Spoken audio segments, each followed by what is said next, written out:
We didn't talk about HeadShop. You might want to talk about that 15 years in advance of MTV, a television show you did.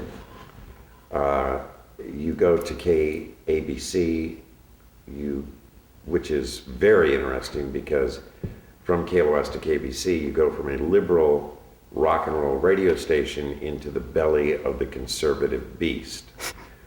And there you are on KABC, you're on Eyewitness News, you do a show called In Concert, all of this way before its time, way before MTV. Any of this you're particularly proud of that you want to comment on before we move on to J&Y? In direct answer to your question about whether or not there's anything that I'm proud of with respect to that litany, there's nothing in my life that I'm proud of. Period. Explain it. Well, it's about pride. Pride is one of the 7 deadly sins. And any kind of indulgence that, I mean, you could ask me about a gluttony. You could ask me about any of the sins. Those are violations of the tenets of God. And pride is one of them. Mm-hmm. So don't ask me about, well, ask me about anything you want, but you won't get a response, an affirmation about something that I'm proud of. Gosh, nothing. There are a lot of things that I'm not embarrassed about, but that word is not in my vocabulary. I did this little TV show that was syndicated in a couple of cities around the country.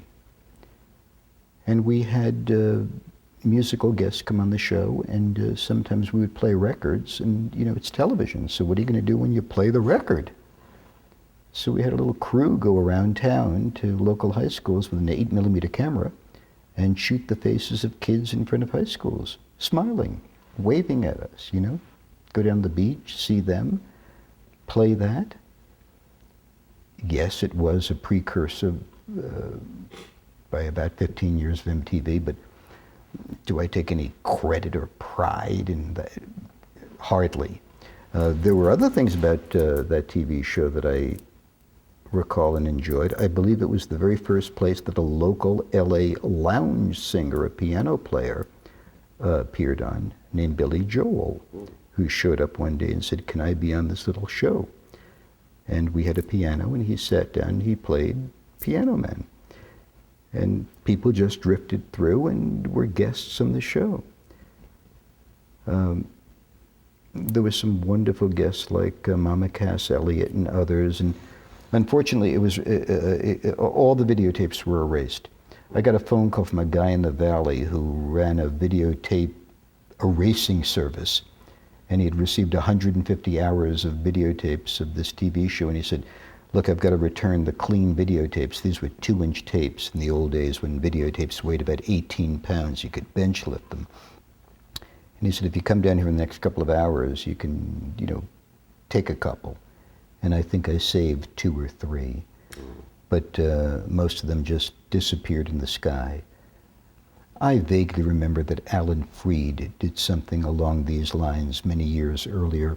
I have a feeling that Dick Clark may have used something like that as a device when he did American Bandstand. No credit, but it was a little bit of a revolutionary experience. In Concert was, again, something Dick Clark was producing a show on the ABC network at night,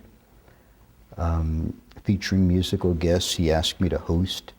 I did. I was terrible on it. It wasn't a bad show. I just wasn't really good, you know, I was a radio guy, so I just didn't feel comfortable in that kind of a scene.